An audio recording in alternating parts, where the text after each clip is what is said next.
Yo, what's up mga kami ko? Magandang umaga sa inyo lahat. Welcome back to Puno Ministro Love TV.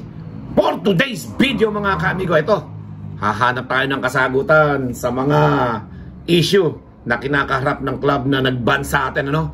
Pagkatapos nila ako tanggalin sa kanilang club, ay tingnan naman natin ang mga sagot nila sa mga issue na pag-uusapan natin ngayong araw mga kami ko. Para malaman nyo yan, samahan nyo ko. Let's go! Kalapati lang, wala na akong masabi. Lupit na mga ibon, dalaga niyang kalapati. Siya ay nakakabilib, taong mapagkumbaba. Kilalang kilala niyo, punong ministro. Maagang nagpakawala yung mga bata natin. At syempre, dahil nga hindi na masasali itong mga kalapati natin na dilawang singsing, dahil ban na tayo, sa kabilang club natin isali mga kaamigo, ganun lang yan. Kahit na iba nila ako kaagad dahil sa paglalabas ko ng issue, mga ka-amigo, walang problema sa akin yan. Okay? Ang pinoproteksyonan natin dyan, yung karapatan ng bawat pansyir, karapatan ng bawat player, malaman kung ano sagot sa issue, mga ka-amigo. Siyempre, nagkaroon ng issue, dapat sagutin nila yan. Hindi yung sa akin lang sila tatapang na sagot ng sagot. Okay? Eto, yung dagit natin, pinakawalan ni Pelo na yan, no? Ayan. O, ayan yung mga dilawang ring natin. Yung iba, lumayo, mga kamigo, wala dito. Eto yata, dumarating. Ayan, Yan nga, lumalayo yung iba nating kalapati, dilawang ring. Pero dahil nga yan, hindi na natin maisasama sa club kasi binan agad ako, Akala mo ako kontrabida sa pelikula, mga kamigo, Yung akin lang, naglalabas ako ng issue nila. Dapat nilang sagutin, mga kamigo. Dahil ako, binan nila ako agad. Paano ko pa maipapagtanggol yung sarili ko sa side nila? Puro yung side lang nila kaagad. Pag mayroong issue sa kanila, ibaba nila agad. Abe, diktador na kayo nun. Pagka nagbaban kayo kaagad ng isang nagkikritiko sa inyo, totoo naman yung sinasabi ko. Hindi po pwede yung puro lang kayo ban agad sa mga pansyir. Tinatakot nyo yung mga small pansyir dito. Yung mga bagong pansyir, natatakot nyo na kapag nagreklamo sa inyo, ibaba nyo kaagad.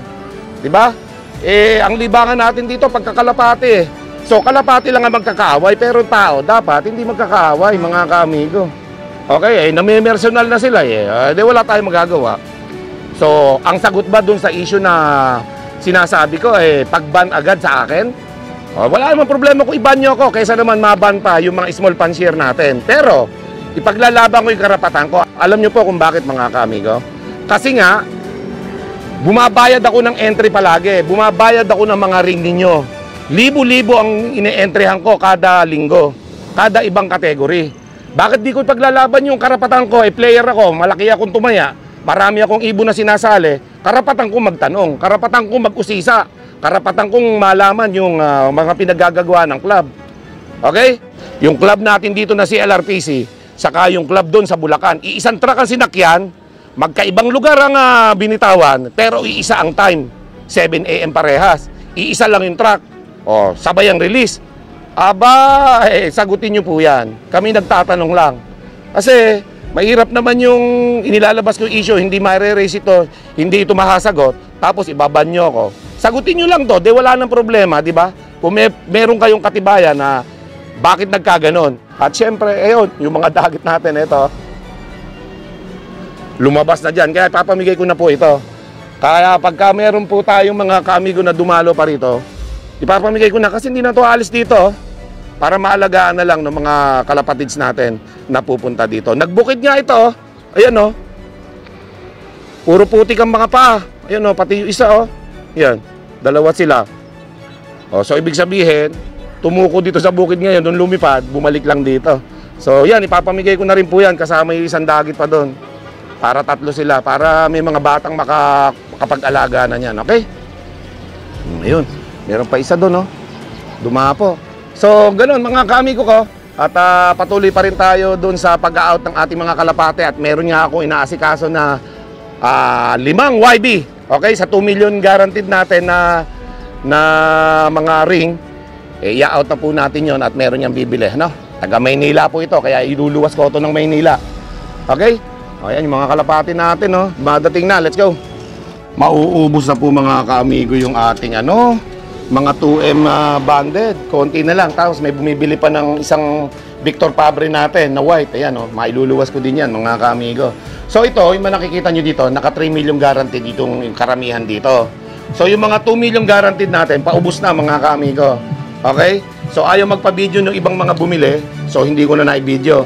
So konti na lang dito yung 2 million guaranteed natin, mga kaamigo. Nabili na, karamihan. Okay? At syempre, meron tayong isang subscriber na bumili rin ng 4 na piraso ng blue ring natin na 2 million guaranteed. At bibigyan natin ng isang free. Pag 4 po kasi binili, binibigyan ko ng isang free. At yung isang free natin, 3 million guaranteed yung ipipray ko sa kanya. Dahil natuwa ako, mabait eh. Mabait si kuya eh. Okay? Naka 3 million guaranteed yung iba dyan na blue ring. Katulad nito, 3 million guaranteed. Yan. So, mamimigay tayo ng isa. Baka itong checkered na to, ibigay natin kay kuya na bumili sa akin ng 4 na piraso na 2 million guaranteed. Okay? So, yung free niya, 3 million guaranteed. May sobra pa tayo dyan kasi marami yan eh. Let's go! Yan, mga kamigo, nakapili na tayo ng 4 na ipapadala natin sa Metro Manila. Salamat kay Hans, no? Yan, 4 yung binili niya sa 2M guaranteed natin na ring. Naka-banded yan, mga kamigo. At syempre, may free tayo na isa sa kanya. At ito, kakaakyat lang ito. So, ikaw na bahala mag-batcher dyan. At ikaw na bahala sa karera sa kanila. Okay? Yan, mga kaamigo at mga kalapatids. At mag-aantabay pa tayo sa ating mga kaamigo. Kung meron man bibili pa, welcome kayo dito sa akin, love. Let's go! A few minutes later. So yun, mga kaamigo, dito muna tayo mag-usap-usap dahil nga sobrang init doon sa ating rooftop, ano? So dito, ituloy natin yung ating pinag-uusapan na issue kanina, no? Na yun yung sinasabi ng ating club na to. Nakasali ako dati na nag-ban sa akin na may permit daw sila, mga kaamigo eh. So umagang-umaga, naisip ko, kung talagang may permit sila, bakit nakikisabay sila ng truck? Big club sila. Di ba dapat sa mga big club na ganito, katulad ng nag-ban sa akin ng CLRPC, dapat may truck sila, di ba? At saka kung talagang may permit ang club na ito, di dapat nakatuloy sila. Ang daming mga small club dito na kilala ko. Ang layo na ng release, mga kaamigo. Okay? Kaliwa kanan pa dito sa norte ang release nila. May permit, nakaka-diretso sa kanilang pupuntahan o sa kanilang lap, kung saan man yung lap na lugar na gusto nila, di ba? May permit yun, nakakapunta. Bakit itong CL wala yatang pinapakitang mga permit? Mas maganda yata como binana nila ako, tuloy-tuloy na natin yung ating pagtatanong sa mga issue na dapat nilang sagutin, ano? Kung talagang mayroon kayong permit dito sa sinasabi ninyong pagpunta ng 2 times sa Pagudpod pero hindi natuloy, naging badok parehas.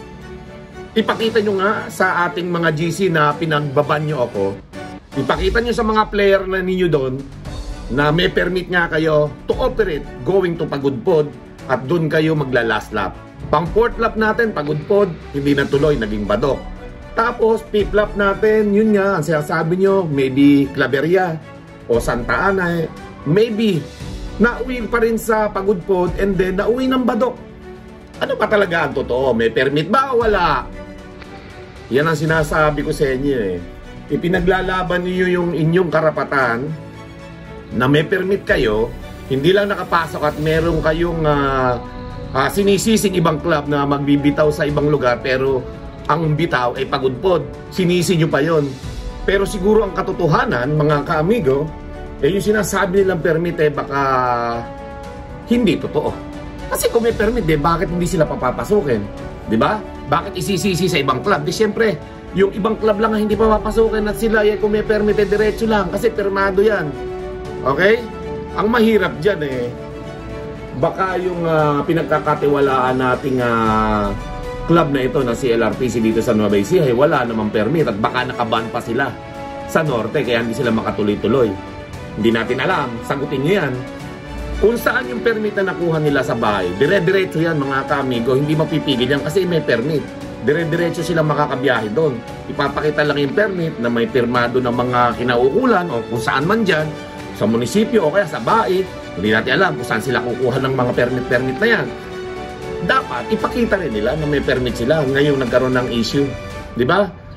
Kasi kaya nagkaroon ng issue, yun nga, mga kaamigo, dalawa kasing location Dalawa yung location ng release, iisa ang time pero iisa yung truck na ginamit. At iisa din yung video na sinasabihan ng release ng Badok, release ng Sinait. Oh, wala naman kayong sinasabi na, yung release namin, Badok ha, pero katabi lang ito ng Sinait. Ang sinabi nyo lang, Badok lang kayo. Border. Kung sinabi ninyo na magkatabi lang, edi sana, ayos mga kaamigo, di ba? Na doon kayo nagbitaw. Pero siyempre, mga kaamigo, ang point dito is, yun nga, sinasabi nyo na meron kayong permit, hindi naman kayo nakatawid. Pag meron bang isang club na naparusahan, lahat na ba ng club doon na pupunta ay hindi na makakadaan? Samantalang yung kakilala ko na isang club, sa ibang lugar na nag-re-release, may permit sila. Okay? Maliit lang na club yun ha. Samantalang itong club ninyo ay napakalaki. Galing nga kayo magban Isipin nyo, naging sagot nyo sa akin sa mga issue na pinapasagot ko sa inyo ay ban. Okay? Binan nyo ako kaagad. Hindi nga ako nagpangalan sa inyo doon sa live ko. Di ba? Nag-name drop ba ako? Hindi naman. Ngayon, nag-name drop na ako kasi nag-ban na kayo sa akin. Okay? So yun lang naman yung gusto naming maliwanagan sa inyo. Hindi pagban ang solusyon sa problema. Ganun ba kaagad? Kapag meron bang nagtatanong sa inyo ng mga maliliit na panshir at hindi nyo nagustuhan, ibaban nyo kaagad. Kaya pala natatakot yung ibang mga player sa inyo na mag-question ng mga mali ninyo. Kasi ang panakot nyo, ibaban nyo kaagad kung malaking club kayo. Hindi po pwede ganun. Dapat pantay-pantay, di ba? At saka nakadepende yan sa kaso. Yung mga hater nga ninyo, hindi nyo maban-ban, natatakot kayo. Bakit? Daming hater dyan Naniniwala kayo sa mga hater ninyo kaagad-agad. Natatakot kayo. Samantalang ang mga hater sinusuportahan kayo. Pambihira. So yun mga kaamigo ko, kaya lang naman ako nag-ingay dahil nga siyempre, as a beginner, a newbie pansier dito sa Nueva Ecija, okay? Ito pa lang yung unang taong ko na pag-stay ko rito na magkarera ng Kalapate. Siyempre, lahat tayo kailangan magtanong. Ako, nagtatanong ako, siyempre, hindi naman lahat alam ko. Kaya nga ako nagtatanong sa live ko at saka sa iba kong vlog para malinawan natin kung ano ba ang totoo, kung ano ba ang tunay na pangyayari, bakit hindi nila sinasabi. At saka tipid na tipid silang magbigay ng release ng mga ibon kung saan yung lap. Diba? Dapat ang isang club, kapag ka talagang gusto mo maniwala yung mga player no na doon talaga kayo nag-release, ipakita mo yung lugar kung saan kayo nagdaan, saan yung location, at syempre, kung saan yung release. Ipapakita nyo yung release ng mga ibon. Kasi yan, dyan naniniwala yung mga player na walang dayaan ang nangyayari. Diba? Madali lang magsinungaling sa mga tao, lalo na mga takot sa inyo na pagka kinuwestiyon pala kayo, ibaban nyo. Tulad na nangyari sa akin, nag-ban kayo kaagad sa akin. Ganun-ganun lang kabilis mag-ban. Pambihira. Wala namang problema sa akin. Basta ang importante, yung lahat ng hinanaing ng mga pigeon pansier sa Bulacan na galit sa inyo, nasabi ko na. Yung lahat ng mga pigeon pansier na maliliit dito sa Nueva Ecija na nagsabi sa akin, nasabi ko na. So, kahit ako inaban, basta't wag lang silang maban. Wala namang problema sa akin Kahit ako hindi makalaro sa club ninyo, ang importante, yung mga kaamigo natin, mga kalapadis na maliliit ang pansier, na pagbigyan ko yung kahilingan nila na sabihin yung hinanaing na ito na ginawa ninyo. Okay? Yung issue na to dapat sagutin ninyo. Kahit na wala na ako sa chatroom ninyo, binan nyo ako doon, sabihan nyo yung mga tao doon. Sumagot kayo sa mga tinatanong nila sa inyo. Huwag kayong magtago sa likod ng chatroom na yan na ginawa ninyo. Okay? Hindi kayo sumasagot pagka tinatanong kayo ng mga tao doon. Dapat sagutin ninyo kung ano yung mga issue para malutas, masagot yung lahat at maitama lahat ng mali. Diba? Napakasarap kumarera ng Kalapate na legal ang permit to operate. Okay? Na maganda at malinis ang palaro. Malaki pa premyo. Diba? Malalaki ang trophy. May awarding. Ganun dapat. Para yung lahat ng player ninyo matanggal man lang yung pagod at stress at mga gastos na ginawa nila, pagod, puyat, mga ginastos sa conditioning, pagkarera. Yung iba, kung saan-saan ang gagaling yung pampusta nila dyan para lang makasali, ma-enjoy yung pagiging kalapatids sa karera. Pero lahat ng yun, napuputol. Kapag may mga ganitong issue, na hindi nasasagot. Okay? So yun lang. Yun yung issue na dapat nyo sagutin. Kung may permit kayo, pakita nyo. Tapos, sagutin nyo yung mga katanungan sa mga chatroom nyo na tinanggal nyo kami para naman na malaman ng mga kaamigot kalapatids natin na yun yung tunay na nangyari. Yung side ninyo, ipakita ninyo. Yung mga karapatan ng mga bawat player, dapat malaman ng katotohanan, ipakita nyo. Kasi ako, nagsasabi lang ako ng katanungan sa inyo Kumbaga, ako lang ang ginamit ng mga tao para magtanong sa inyo. Hindi sagot ka agad dun yung ibaban nyo ako. Hindi nga ako nag-name drop nga doon sa may live ko, di ba? Maaari. Ano yun? Reaction ko yun dahil bilang pansir. Malaking pansir ako dito sa Nueva Ecija. Kung mag-entry ako ng Kalapate, lagpas 20 lagi. Di ba? Libo-libo yung binabayaran ko every week kapag every category. Pero hindi ako nagsasabi sa inyo ng mga ganyan. Kasi nga, natural lang yan sa mga big pansir na katulad ko na malaki yung entry. Maraming Kalapate Pero hindi ini-issue yung hindi umuwi Kalapate ko. Dahil ang totoo lang, after 2 days, umuwi yung 4 kong Kalapate. Okay? Pero hindi yun ang issue. Kahit ba sabihin ninyo sa akin, yung mga hater ko o yung mga ibang tao dyan na pangit yung Kalapate ko, wala naman ako magagawa doon mga kaamigo Yun ang paniniwala ninyo Pero dapat iginagalang yung opinion ng bawat tao. Hindi mo pwedeng saklawan yung opinion ng bawat tao. Lahat tayo may karapatan dyan sa opinion na yan. Lahat tayo may freedom of speech. Magsalita tayo. Okay? Lahat tayo dapat yan. At hindi dapat sagot pagban ka agad sa akin. Kasi syempre, paano pa may pagtatanggol yung sarili ko sa club ninyo? Kung binan nyo na kaagad ako. Yung mga hater ko dyan. Syempre, gustong-gusto nila. Diba? Yung mga tao na ayaw sa akin, gustong-gusto nila maban ako. Syempre, para hindi na ako kalaban dyan sa Kalapate ninyo. Samantala, nagsisimula pa nga lang kami dito di ba? Okay? At yung iba natin mga Kalapatids dyan, grabe kayo makabas sa akin. Kala nyo naman, sobrang titinunin yung magkalapate.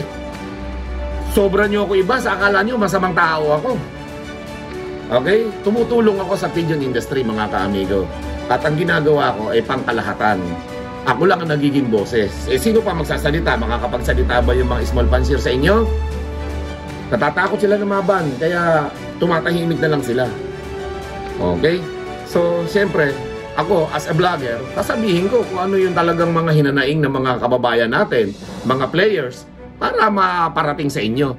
Pero siyempre, kasali din yung sa akin kasi player din ako Kasi ako yung maraming ine-entry palagi sa inyo Libo-libo yung binabayaran ko sa inyo Siyempre, isa din ako sa nasasaktan na may mga ganyang issue. Okay? Marami nga hindi nakapagpauwi ng mga araw na yun tanggap ko naman pagkatalo ako Tapos sabihin ng iba dyan, pagkatalo, talo. Ay naku, dami maiingay ngayon. At yung mga hater na yan hanggang dyan na lang kayo. Na dapat sana, ang ginagawa natin dito, kampi-kampihin lahat ng tao dito, mga kalapatids. Hindi nyo ako kaaway dito, mga kaamigot, mga kalapatids. Ako, bilang pansir, gusto ko lang ng maganda, malinis na palaro. Legal na palaro. Yun ang gusto ko dito sa Nueva Ecija. Kahit noon pa man, yan pa rin ang ating pinaglalaban dito. Kung maaari lang sana, lahat ng club dito maging legal para maganda ang palaro natin. Yun yan, nag-i-enjoy tayong lahat di ba? Kahit nga ako di ba? Siyempre, kasama yan, tao lang tayo, nagbibigay tayo ng reaction sa ating mga kalapate pag umuuwi at hindi umuuwi. Vlogger nga ako, di ba? Content creator ako. Ako yung actor, ako yung producer, ako yung manager, ako lahat. Kaya siyempre, gagalingan ko umakting. Kaya nga content creator ako, mga kaamigo Kailangan pagandahin ko yung ating istorya para mag-enjoy yung ating mga kaamigo na nanonood sa atin. Okay? So sana naintindihan nyo yan.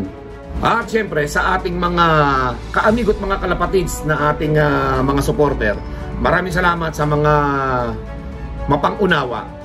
Naiintindihan yung point ng issue ko. Yung iba kasi, bas lang ng bas Hindi naiintindihan yung issue. Okay? Hindi related dito yung hindi nakauwi yung ibong ko that day ng abangan. Okay?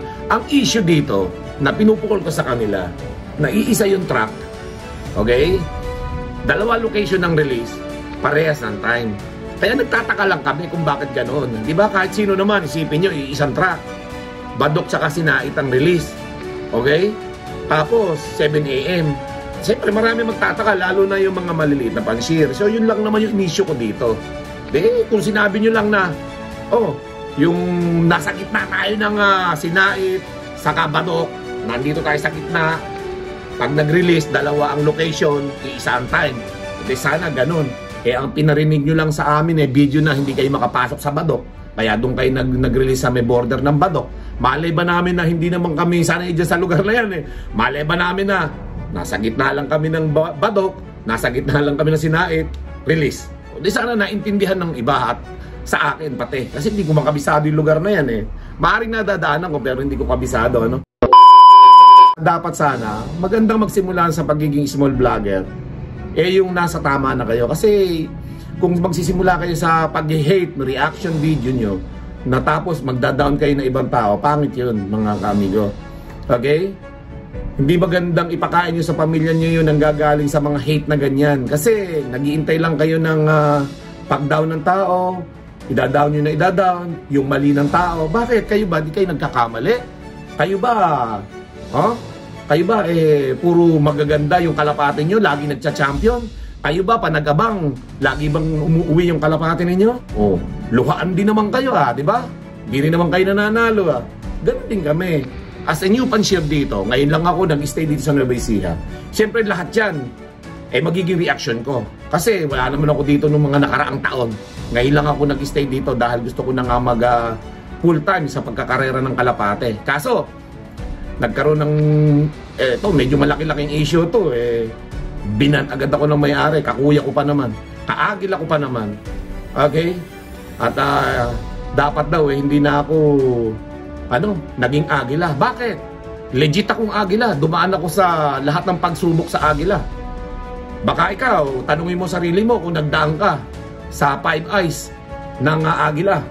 Tanungin mo sarili mo, kuya kasi masyado mong isinama yung agila. Malayo dito, hindi dapat sinasama sa agila to.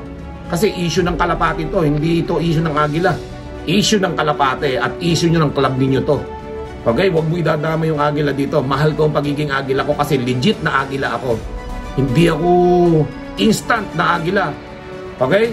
Marami kasi naging agila, instant So hindi ako instant mga kaamigo. Talagang ginapang ko yan para maging agila ako. Kahit pinahirapan ako halos sa dugot pawis ang inabot ko. Makagraduate lang ako sa pagiging agila. Pinatato ko na nga yung agila. Ayan mga kaamigo. Sa pagmamahal ko sa agila. Legit itong agila. Dinaanan ko lahat ng pagsubok yan bago ko nakapasa. Mga kaamigo ko. So yun lang ang kaya ko ipagmayabang sa inyo. Yun lang ang pagiging agila ko. Mahal ko ang agila. Kaya huwag mo idadami sa usapan ng agila, Kuya Aris. Okay? Tanungin mo muna sarili mo kung nagdaan ka sa tamang proseso. Kung nagdaan ka sa tamang proseso, good. At huwag mo na idadama yung pagiging agila dito sa club natin o sa club ninyo na binanyo ako dito sa Kalapate. Okay? Iba yun. Maraming salamat mga kaamigo at mga kalapatids. With punong ministro, Lap TV.